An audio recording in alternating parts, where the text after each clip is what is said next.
চরমোনাই যখন জামাতের এক স্টেজে আসছে, এখনো ঐক্য হয় নাই, সমঝোতাও হয় নাই। যেমন খ্রিস্টান আইসা বক্তব্য দিতে পারে, হিন্দু আইসা বক্তব্য দিছে, জামাতের নেতা আইসা বক্তব্য দিছে, এখন তারাই আবার উল্টা পাল্টা শুরু করছে, বলে এদের আকীদা ঠিক নেই, এই ঠিক নেই, সেই ঠিক নেই। এখন চরমোনাই এই, চরমোনাই সেই, মানে বলতে বলতে বলতে বলতে সাধারণ মানুষকে আমরা কই যাব, এমন এক অবস্থা, বলারও ভাষা নাই, সইতেও পারতেছি না। কোথায় যাবে জাতি? আমাদের কি হালাত?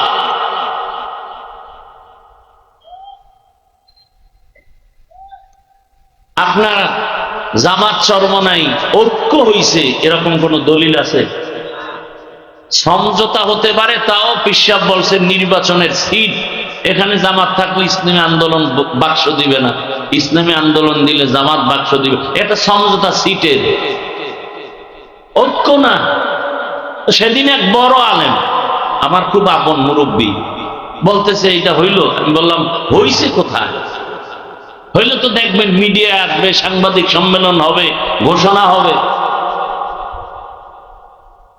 হুদা একটা ওই উঠে দিয়েছে, শুরুতে বলছি না, তদন্ত নাই, কিছু নেই, ফট করে সিলে কান নিয়ে গেছে, দৌড়াচ্ছে সিলের পিছনে। কান আছে না নাই খবর নেই।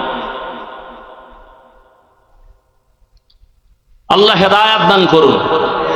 আবারও বললাম, ওলামায়ে কেরামদেরকে আল্লাহ এক ও ন্যাক হয়ে কাজ করার তৌফিক দান করেন।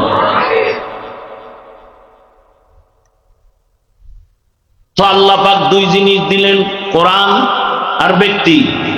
নবী নাই, নবীর অবর্তমানে দায়িত্ব পালন করবে কারা? একমাত্র উলামায়ে কেরাম, একমাত্র।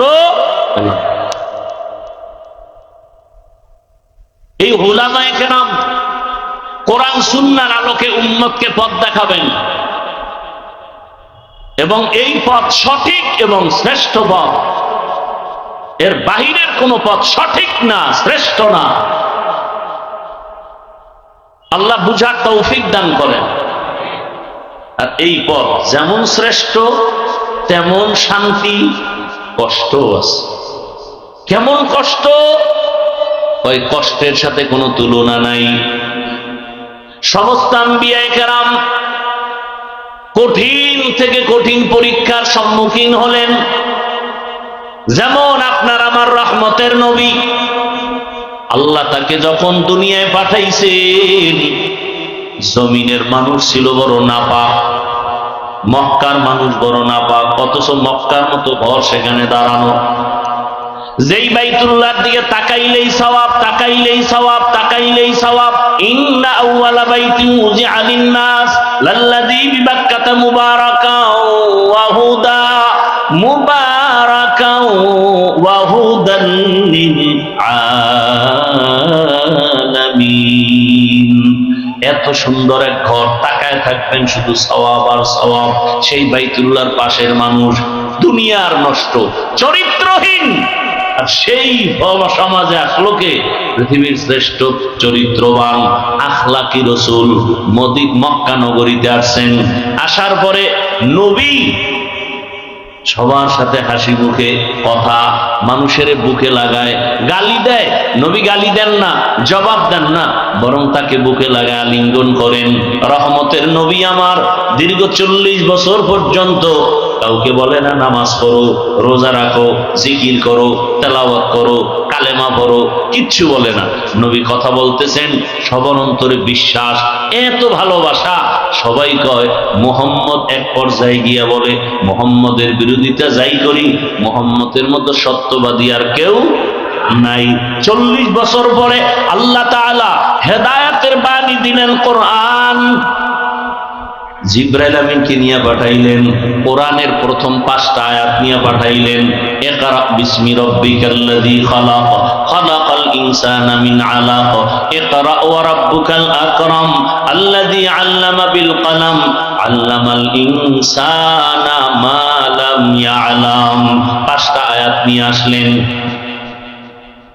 মাত্র 5 আয়াত নিয়ে হেরা গুহায় ঢুকলেন। রসুলের সিনার সাথে জিবরাইল আমিনের সিনা লাগাইয়া হালকা চাপ দিয়া বললেন, ইকরা, হে রসুল আপনি পড়েন। সবাই অনেক তরজমা আপনারা দেখবেন ব্যানারে, ইকরা বিস্মি রব্বি, পড়ো তোমার প্রভুর নামে হে রাসূল। আমি তরজমা করেছি, হে রাসূল পড়ুন আপনি আপনার রবের নামে। ওলামায়ে কেরাম লিখেছেন, রব শব্দের অর্থ প্রভু বললে হক আদায় হয় না। রব শব্দের অর্থ এক শব্দে হবে না, এক বাক্য দিয়ে রবের তর্জমা হবে। কেমন? বলে রব হলেন তিনি সমস্ত প্রাণীদের প্রয়োজনের অগ্রিম আয়োজন করেন যিনি, তিনি হলেন রব। যখন এক চাপ দিলেন নবী বললেন মা আনা বিকারিন, আমি পড়তে জানি না। আর একটা চাপ দিলেন নবী বললেন আমি পড়তে জানি না। কয় চাপ হলো? এবার শেষবারে খুব জোরে চাপ দিছেন নবী। এবার পড়তে জানি না তাও বলেন নাই, পড়তে জানি তাও বলেন নাই। নবী বলেন আমার উপরে মৌতের কষ্ট শুরু হয়ে গেল, সীমাহীন জ্বর। জিব্রাইল চাপ দিয়া চলে গেল। আমি বের হয়ে গেলাম ঘরে, খাদিজার ঘরে। খাদিজার ঘরে গিয়া নবী বললেন জাম্মিলুনি জাম্মিলুনি, আমাকে কম্বল দিয়ে আবৃত করে নাও। কম্বল দিয়া খাদিজা আবৃত করে নিছেন। নবী সব ঘটনা শুনাইলেন। শুনাইয়া এরপরে নবী গুনগুন করে কান্না করেন। খাদিজা বলেন ইয়া রাসূলুল্লাহ, আপনি কাঁদেন কেন? হ্যাঁ বুঝতে পেরেছি, আপনার তো মা নাই, আপনার তো বাবা নাই। আমি দুই স্বামী বিদায়ের পর একাধিক সন্তানের মা হইয়া এরপরে আপনার ঘরে আসছি। আপনার কোনো ভয় নাই, কোনো পেরেশানি নাই। আপনি ভাবতেছেন ঘর ওলি যদি আপনাকে সাপোর্ট না দেয় তাহলে দাওয়াতের ময়দানে কিভাবে যাবেন? এর মাঝখানে অনেক কথা। রহমতের নবীকে এই ঘটনার পরে খাদিজাতুল কুবরা চলে গেলেন তার চাচাতো ভাই ওয়ারাকা বিন নাওফেলের কাছে। গিয়ে কয় দেখেন রহমতের নবীর এই হালাত, তিনি ইনজিলের বড় হাফেজ, সব কিছু ডিটেল জানায় দিলেন। হ্যাঁ আপনি তো সত্য নবী, ইনজিলে ভবিষ্যৎবাণী দেওয়া আছে আপনার উপর আপনার বংশের লোকের হামলা শুরু হবে, অনেক কথা। সর্বশেষ রহমতের নবী আম্মাজান খাদিজা সাপোর্ট দিয়ে কালেমা পড়ে মুসলমান হয়ে গেলেন, ঈমান এনে ফেললেন। ইসলামের ইতিহাসের পৃষ্ঠায় রহমতের নবীর হাতে প্রথম কালেমাওয়ালা ব্যক্তি একজন নারী, তিনি হলেন খাদিজা রাদিয়াল্লাহু আনহা। নারীর সম্মান বলে ইসলাম দেয় নাই, এই জন্য জুলাই স্বাধীনের পরেও আবার আম্মাজানেরা রাস্তায় আন্দোলনে নামে। আবার ওদের পেছনে কিছু চরিত্রহীন লম্পটেরা সাপোর্ট দেয়, আছে না নাই? আল্লাহর জাতের কসম, ইসলাম ছাড়া নারীর মর্যাদায় দুনিয়ায় কেউ দেয় নাই, দিতেও পারবে না। সব ধর্মের কিতাবগুলো নারীর উপরে জুলুম, নারীর উপরে জুলুম, নারীর উপরে জুলুম। ইনসাফ করেছে একমাত্র ইসলাম। জানি না, এজন্য আমরা বুঝি না। নারীদের ইজ্জত বাড়াইয়া দিছে ইসলাম, মর্যাদা বাড়াইয়া দিছে ইসলাম। বলতে গেলে অনেক সময় কি পরিমাণ, যেমন একটা প্রমাণ হলো হাসরের ময়দানে আল্লাহ যদি জিজ্ঞাসা করে আমার হাবিব রহমতের নবীর হাতে কে প্রথমে কালেমা পড়ে আমার রসুলকে সান্ত্বনা দিয়েছো, কোন পুরুষ দাঁড়াতে পারবে না, একজন নারী দাঁড়ায় বলবেন দয়াময় রব্বুল আলামিন হাবিবের হাতে প্রথম ঈমানওয়ালা আমি একজন নারী। নাম কি? খাদিজা আপনার ছোট বোন না? সুন্দর করে বলবেন না, খাদিজাতুল কুবরা রাদিয়াল্লাহু আনহা, রাদিয়াল্লাহু আনহা। আল্লাহ সবাইকে কবুল করেন। ও পর্দার আড়ালের আম্মা জানেরা, দুনিয়াতে আল্লাহ যদি জিজ্ঞাসা করে হাসরের মাঠে ইসলামের পতাকা উড্ডীন করার জন্য কে প্রথমে শহীদ, কেউ সাহস পাবে না, পুরুষেরা চুপ। একজন নারী দাঁড়ায় বলবেন হে দয়ার মালিক, ইসলামের পতাকা উড্ডীন করার জন্য প্রথম গলা কাটা শহীদ, আমি রক্ত ঝরাইছি, আমি একজন নারী সুমাইয়া রাদিয়াল্লাহু আনহা। নারীর মর্যাদা আল্লাহ যদি জিজ্ঞাসা করে, আমার দিন রক্ষার জন্য আমার রসুলের ভালোবাসা নিয়া প্রথম হিজরতের মতো মর্যাদার পথে কে আগাইছো? কোন পুরুষ দাঁড়াতে পারবে না, একজন নারী দাঁড়ায় বলবেন, হে মালিক, ইসলামের পতাকা ঠিক রাখার জন্য, তোমার দিন হেফাজতের জন্য প্রথম হিজরতের পথে আমি এক নারী বের হয়েছি। আমি হলাম রহমতের নবীর কন্যা রুকাইয়া রাদিয়াল্লাহু আনহা। এইভাবে একটা একটা যদি বলি, নারীর মর্যাদার শেষ করা যাবে না। আজ আমার আম্মা জানেরা নারী ইজ্জত পায় না, সম্মান দেয় নাই। আরে ইসলাম ছাড়া কে দিবে সম্মান? নারী বাবার ঘরে আসবে কন্যা, তুমি ওরে লালন পালন করো, কারণ তুমি একটা কন্যা পেয়েছো, তুমি একটা জান্নাতের মালিক হয়ে গেছো। রহমতের নবী বলেন, আমি এমন এক সময় মক্কা নগরীতে আছি যেই সময় নারীকে পছন্দ করে না। বাবা কন্যা হলে কষ্ট পায়, নিজ হাতে নিজের কন্যা গলা টিপে মেরে ফেলে।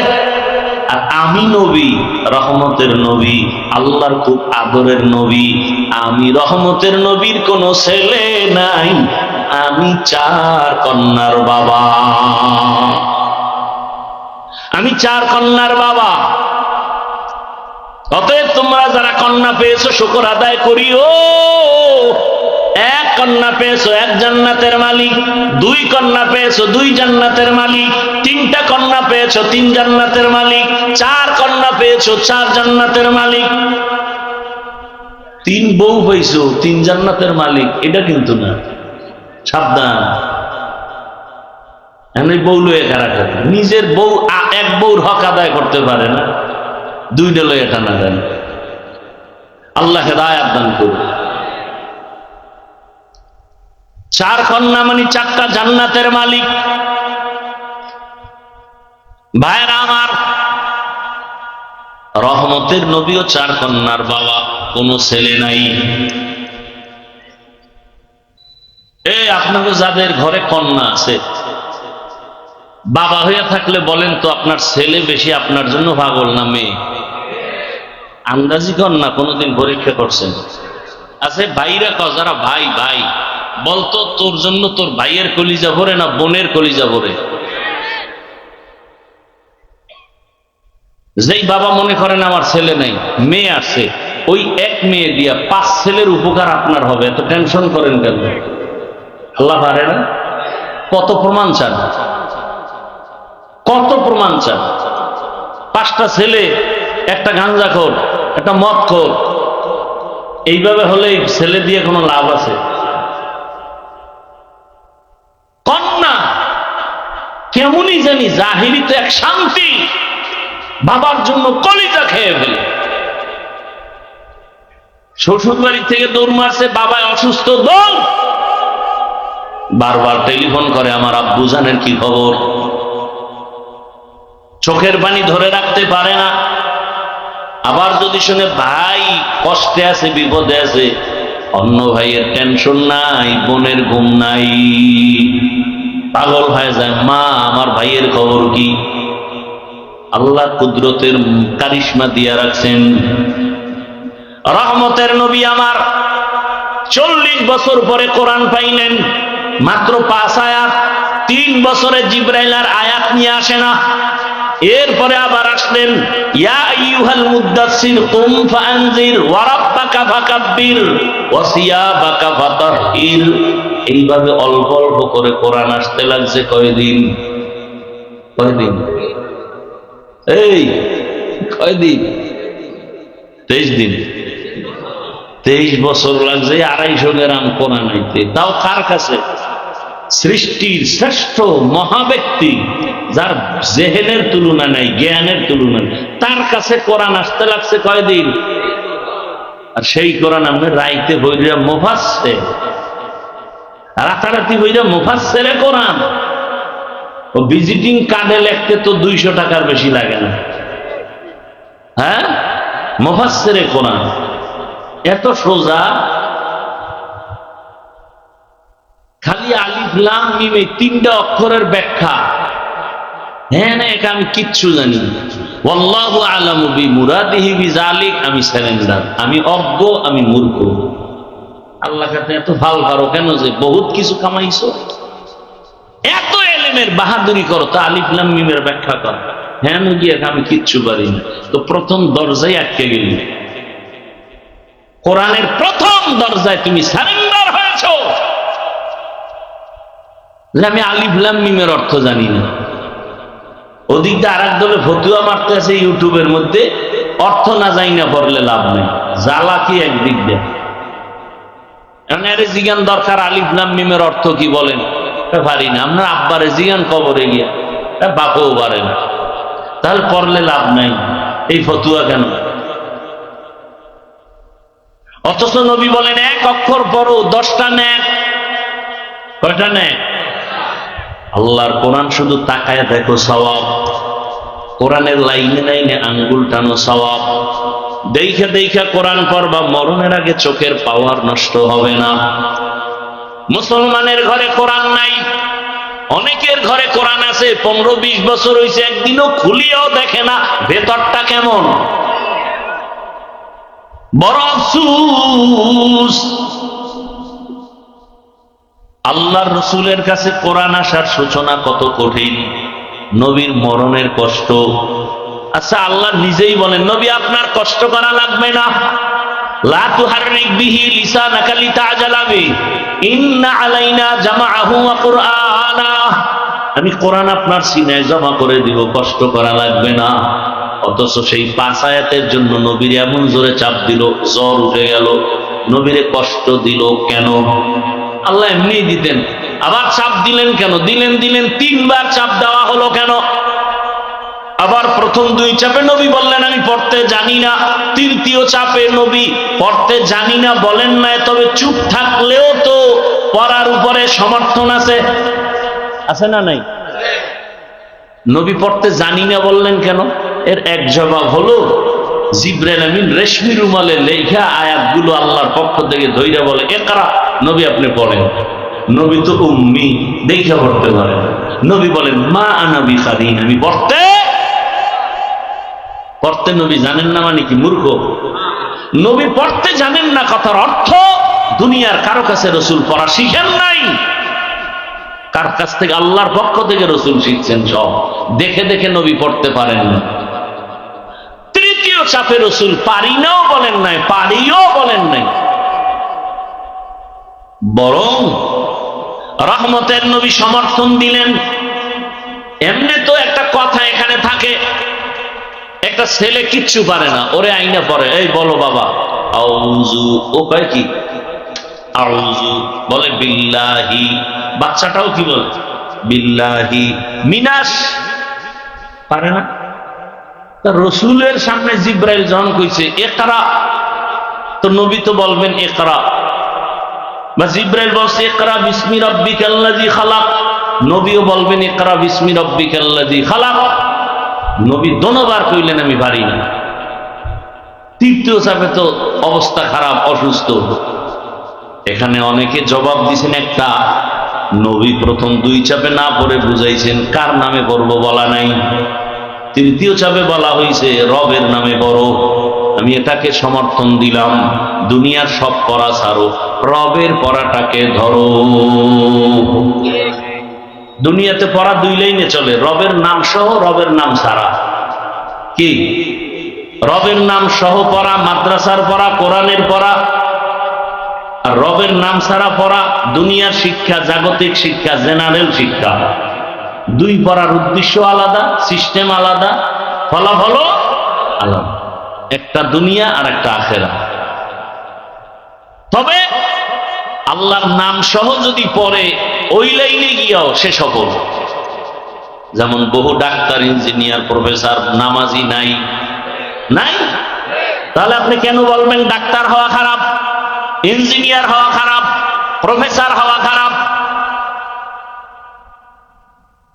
বাকি কথা, স্বাভাবিক কথা হলো যারা আল্লাহর নাম বাদ দিয়ে পড়বে এরা ডাক্তার হতে পারে, ইঞ্জিনিয়ার হতে পারে, কিন্তু মানুষ হওয়া কঠিন। মানুষ হওয়া যেমন এমবিবিএস ডাক্তার হইছে তাসলিমা নাসরিন, মানুষ হতে পারে নাই।